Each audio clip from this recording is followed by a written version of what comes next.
Qué grato estar aquí de nuevo en Medellín hablando de reforma a la justicia y de este tema que es uno de esos temas que verdaderamente tienen la capacidad de transformación de la sociedad. Yo quiero saludar a todos los presidentes de las altas cortes aquí presentes, particularmente felicitar a la doctora Gloria Estela López Jaramillo por la organización de este encuentro, a la señora ministra de Justicia, al señor fiscal general encargado, al vicecontralor, al señor alcalde de Medellín, a todos ustedes, queridos y queridas magistradas, magistrados, jueces, fiscales, procuradores, defensores. Yo quiero saludar muy especialmente a la doctora Lucía Arbeláez de Tobón, una persona que fue pionera en las reformas de la justicia de este país. Cuando yo tuve prematuramente la responsabilidad de ser ministro de Justicia hace más de 2 décadas, ella fue un vector fundamental de cambio del sistema de justicia, no solo en Colombia, hoy es una autoridad de reforma de la justicia en toda América Latina. Muchas gracias por estar acá, doctora Lucía. Yo creo que aquí hay que felicitar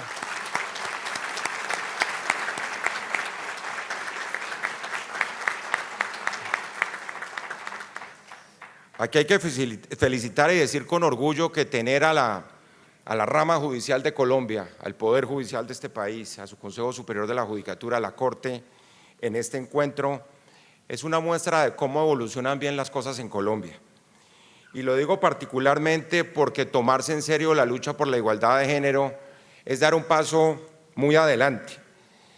Le decía el presidente de la Corte ahora que Medellín se ha convertido como una especie de capital de la justicia, porque es como la 5ª vez que vengo aquí a estos territorios a hablar de reforma, y eso es muy grato, porque en este departamento y en esta ciudad se han producido gran parte de las transformaciones sociales de este país, y estoy seguro que esta vez no va a ser la excepción.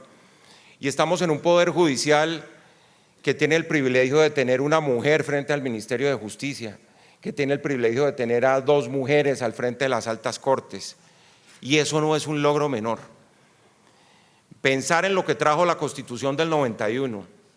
en términos de esa fuerte macrotendencia, diría la secretaria de la Mujer, hacia la equidad social y hacia la garantía de los derechos de las mujeres, de los niños, las niñas y los adolescentes, supone un poco mirar dónde estábamos antes y para dónde vamos. Y yo les confieso, hoy le queda a uno difícil contestarle muchas preguntas a las nuevas generaciones. Mi hija menor, que tiene 12 años, un día me preguntó después de llegar de la clase de sociales: papá, ¿y cómo era este país antes de que votaran las mujeres? ¿Cómo era Colombia antes de 1957? Y evidentemente esto era un país, la respuesta tenía que ser esa, masculino, torpe y bastante anticuado. Y estos cambios que hemos visto en estos 70 años, tardíamente además, porque es muy difícil explicarle a la gente que en la evolución de las instituciones de la igualdad, solo hace 70 años, en el plebiscito del 57, como ustedes lo saben, se le entregó el voto a la mujer. ¿Cuánto tiempo perdido en la restricción de derechos de la mujer en este momento?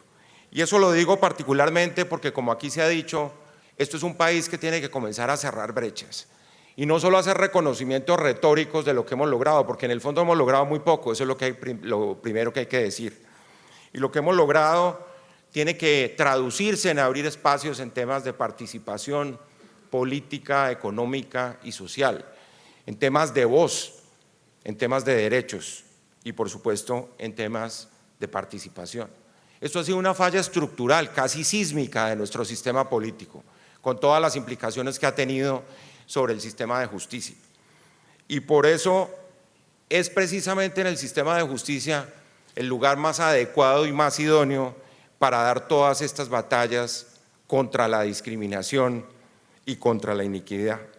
Y corregir precisamente esa asimetría tiene que ser el propósito a nivel de acciones particulares. Creo que más declaraciones retóricas no son necesarias, creo que las cifras lo dicen, y para quienes no crean, traigo cifras acá del año 2019, el DANE, por ejemplo, cuenta que el desempleo se situó en el año 2019 en 9.8 para los hombres y en 16.9 para las mujeres. El 78% de las ofertas laborales son dirigidas a los hombres y se les paga 30% más que a las mujeres. Según ONU Mujeres, Colombia es uno de los países de América Latina con menos participación de las mujeres en la política. solo con el 11% en cargos de elección popular, algo que no cambió mucho, para darles una mala noticia, el domingo pasado, independientemente de lo que haya sucedido en algunas capitales del país. Y lo que es peor, porque además de los índices de analfabetismo, de desempleo, de violencia, de vulneración de derechos que golpean más a las mujeres, pues estamos hablando de más de 22.304 delitos sexuales según Medicina Legal, de 960 que podríamos decir son feminicidios, y delitos que más se presentaron durante este año fueron precisamente la violencia de pareja e interpersonal contra las mujeres. Ayer nosotros, en un esfuerzo que ha hecho la Procuraduría para hacer un reconocimiento expreso de los derechos de la mujer rural, como es la tendencia mundial también, demostrábamos cómo esa condición de doble vulnerabilidad de mujer y de campesina es la que lleva a que uno pueda llegar a hablar en este momento, para simplificarle las cifras, a que haya más de 2 millones de mujeres campesinas en extrema pobreza.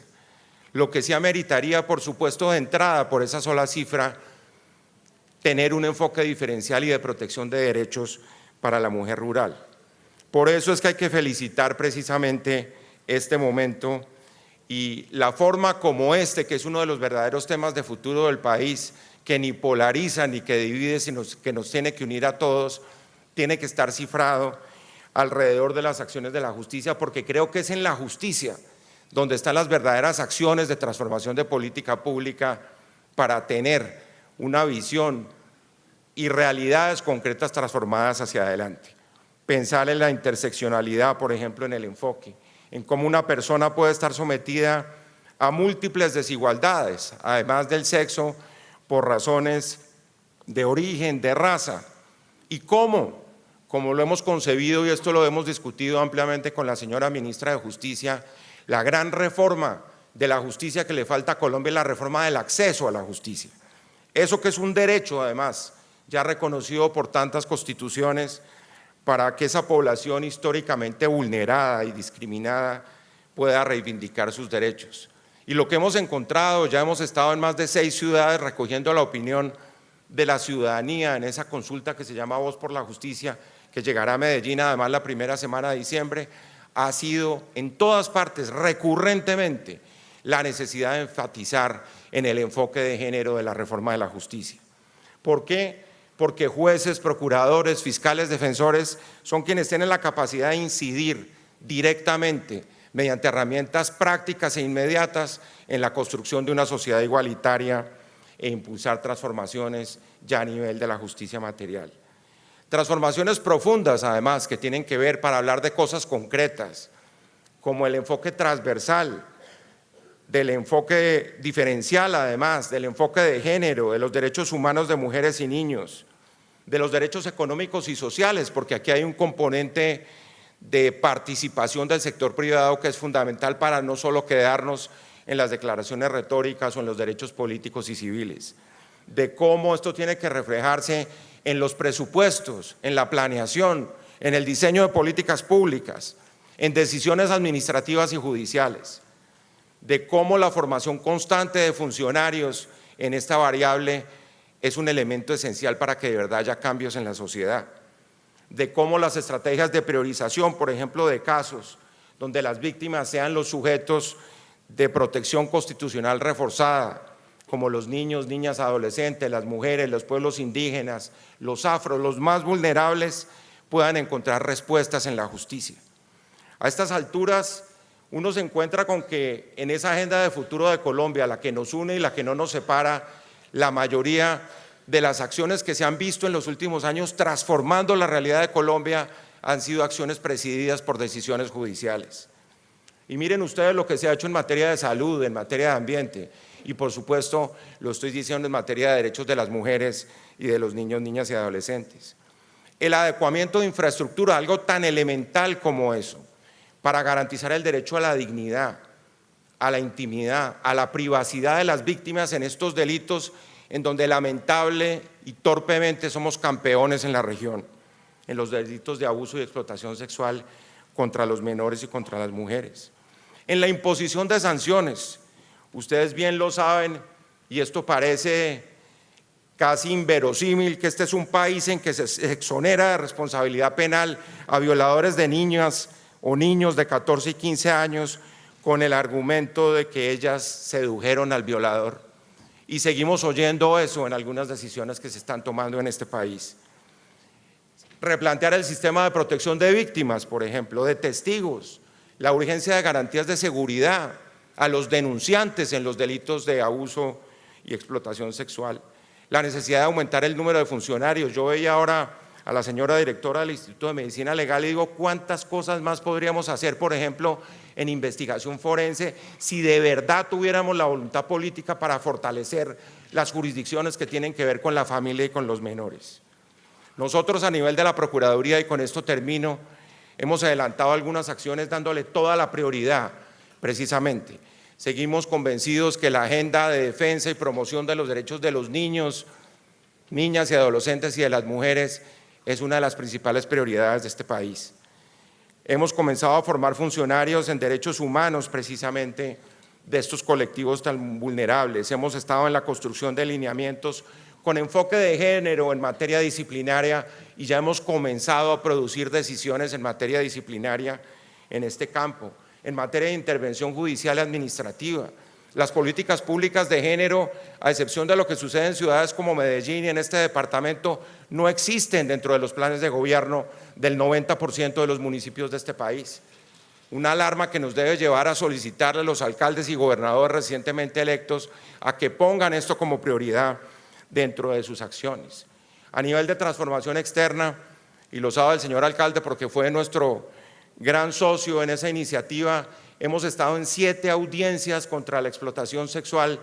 y el abuso de niños, niñas y adolescentes. La segunda fue en la ciudad de Medellín y hemos estado en Cartagena, en Cali, en el Amazonas, en el eje cafetero, en los Santanderes, en el Tolima, más de 12 departamentos, más de 160 panelistas nacionales e internacionales y unos esfuerzos de coordinación entre las autoridades de policía, la fiscalía, la defensoría, 8 pactos con más de 150 aliados, con apoyo del Banco Interamericano de Desarrollo, el seguimiento de la Ley de Acceso a la Justicia de Víctimas de la Violencia Sexual con ONU Mujeres, el trabajo que hemos hecho con El Tiempo y Ginette Bedoya en el programa de Mi Voz Cuenta, los modelos de vigilancia preventiva en general para todo el Estado colombiano y la vigilancia a la gestión pública territorial, que es a lo que me refería, cuando mucha gente piensa que aquí hay responsabilidades del orden nacional y no responsabilidades del orden territorial.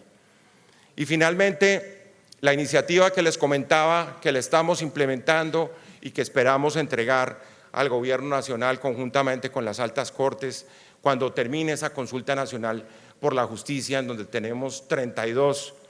instancias de consulta a los ciudadanos en relación con los temas de justicia básica, de justicia elemental, de atención esencial del ciudadano, con base en una plataforma tecnológica que hemos puesto en marcha y que le permite a cualquier ciudadano presentar iniciativas de esa naturaleza. Yo quiero terminar además viendo aquí gratamente tantas magistradas, tantas juezas, tantas procuradoras, tantas defensoras, parafraseando una frase de Michelle Bachelet, quien dijo alguna vez hablando de la política, pero lo va a aplicar y le cabe mucho mejor a la justicia, que una mujer en la justicia, una mujer administrando justicia puede cambiar la historia de la mujer,